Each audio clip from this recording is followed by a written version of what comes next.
ஆதிக்கத்துக்கு உள்ளான டாக்டர் திரு பாலாஜி அவர்களை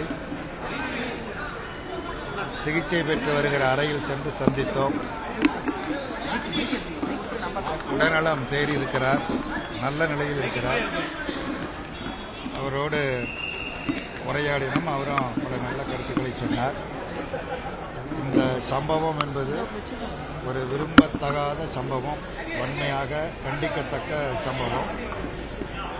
சம்பவம் நடைபெற்றது மருத்துவமனை என்கிற காரணத்தினாலும் மருத்துவர்கள் டீன் உட்பட அனைத்து மருத்துவர்களும் உடனடியாக டாக்டர்களுக்கு ஒரு தீவிரமான முறையில் சிகிச்சை அளித்த காரணத்தினால் திரு பாலாஜி அவர்களுக்கு உயிர் சேதம் ஏற்படாமல் உயிர் பிழைத்திருக்கிறார். அதுதான் யதார்த்தமான உண்மை.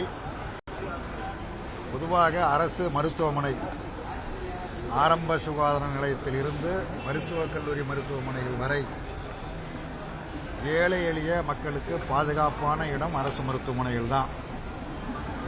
அரசு மருத்துவமனையில் பணிபுரியக்கூடிய மருத்துவர்கள், செவிலியர்கள், பணியாளர்கள் உட்பட அனைவரையும் சொந்த அனுபவத்தில் கொரோனா பாதிப்பு காலத்தில் நாம் பார்த்தோம். அரசு மருத்துவமனையில் தான் மிக தீவிரமான முறையில் சிகிச்சை அளிக்கப்பட்டது. டாக்டர்கள் நேரடியாக சென்று சிகிச்சை அளித்தார்கள். தனியார் மருத்துவமனைகள் அப்படிப்பட்ட சிகிச்சையை எதிர்பார்க்க முடியவில்லை. எங்களுக்கு தெரிந்த உயிர் போய்விடும் என்கிற நிலையில் இருந்த கொரோனாவால் பாதிக்கப்பட்டவர்களை கூட அரசு மருத்துவமனையில் வைத்துதான் உயிர் விளக்க வைத்தோம், காப்பாற்றினோம். ஆகவே ஒரு அர்ப்பணிப்பு உணர்வோடு சேவையாற்றுகிற இந்த மிகச்சிறந்த பண்பும் மிகச்சிறந்த குணமும் அரசு மருத்துவரிடத்தில் இருக்கிறது என்பது மிக மிக யதார்த்தமான உண்மை. மருத்துவமனைகளுக்கு இன்னும் மேலும் மருத்துவர்கள் தேவை, செவிலியர்கள் தேவை போன்ற பல பிரச்சனைகள் இருக்கிறது. அவையெல்லாம் அரசு கவனத்தில் எடுத்துக்கொண்டு அவைகள் எல்லாம் நிரப்ப வேண்டும், நிரந்தரமாக்க வேண்டும். ஊதியம் உயர்வு, அந்த கோரிக்கைகளை அரசு நிறைவேற்ற வேண்டும். அது ஒரு பக்கம். ஆனால் மருத்துவமனையில் சிகிச்சைக்கு வருகிற பொதுமக்கள் மருத்துவர்களுக்கு ஒத்துழைப்பு வழங்க வேண்டும். இதுபோன்ற மருத்துவர்களுக்கு எதிரான கத்திக்குத்து, தடியடி போன்ற சம்பவங்களை நிகழ்த்தினால் எதிர்காலத்தில் இதன் காரணமாக பொதுமக்கள் தான் பாதிக்கப்படுவார்கள். ஆகவே இது தவிர்க்கப்பட வேண்டும். பொதுமக்கள் பூர்ணமாக ஒத்துழைக்க வேண்டும் என்று நான் கேட்டுக்கொள்கின்றேன். தாக்கியவரை அரசு காவல்துறையினர் கைது செய்திருக்கிறார்கள்.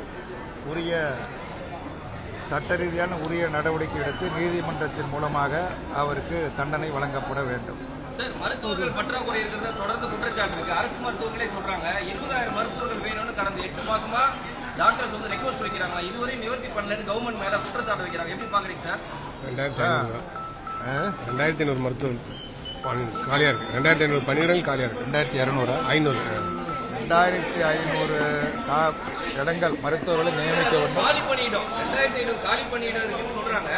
டாக்டர்ஸ் அசோசியேஷன் சொல்றாங்க புதுசாக திறக்கப்பட்ட மருத்துவக் கல்லூரி மருத்துவமனையில் கூடுதலாக 20,000 மருத்துவர்கள் வேணும்னு சொல்றாங்க.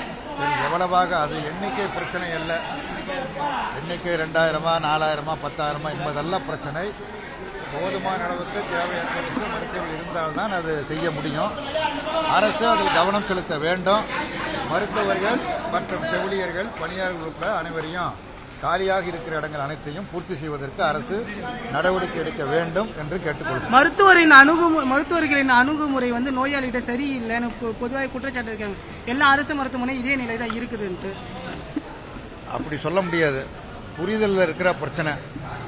எல்லா மருத்துவர்களும் எல்லா மருத்துவமனையிலையும் மருத்துவர்கள் பூரா நல்ல அணுகுமுறையே இல்லை அப்படின்னு சொன்னால் தினசரி எண்ணிக்கை எப்படி அதிகரிச்சுட்டே இருக்குது. லட்சக்கணக்கான மக்கள் எங்கே வர்றாங்க? அரசு மருத்துவமனைக்கு தான் வந்துட்டு இருக்கிறாங்க. அரசு பொது மருத்துவமனைக்கு, மருத்துவக் கல்லூரி தான் வந்துட்டு இருக்கிறாங்க. அவங்க அணுகுமுறையே முற்றிலுமாக சரியில்லை அப்படின்னு சொன்னால் இவ்வளவு எண்ணிக்கையில் எப்படி நோயாளிகள் எப்படி வர முடியும்? அதாவது ஒருத்தர் 2 பேர்கிட்ட குறை இருக்கலாம், அது வேற விஷயம். அது ஒரு பொது பிரச்சனையை ஆக்கக்கூடாது. என்னை பொறுத்த மட்டும் நான் திரும்ப திரும்ப சொல்றது, அரசு மருத்துவர்கள், அரசு செவிலியர்கள், பணியாளர்கள் மருத்துவமனையில் ஒரு தியாக உணர்வோடு தான் பணியாற்றி கொண்டிருக்கிறார்கள் என்பதுதான் யதார்த்தமான உண்மை. அதுதான் கொரோனாவை உதாரணமாக சொன்னேன். ஒருத்தர் 2 பேரை கொஞ்சம் சிடுன்னு பேர் ஒன்றை வச்சுக்கிட்டு மொத்தமாகவே அரசு மருத்துவமனையில் பணிபுரிகிற மருத்துவர்கள் எல்லாருமே நோயாளியிடத்தில் அன்பாக பழகவில்லை, பேசவில்லை என்பது ஏற்க இயலாது.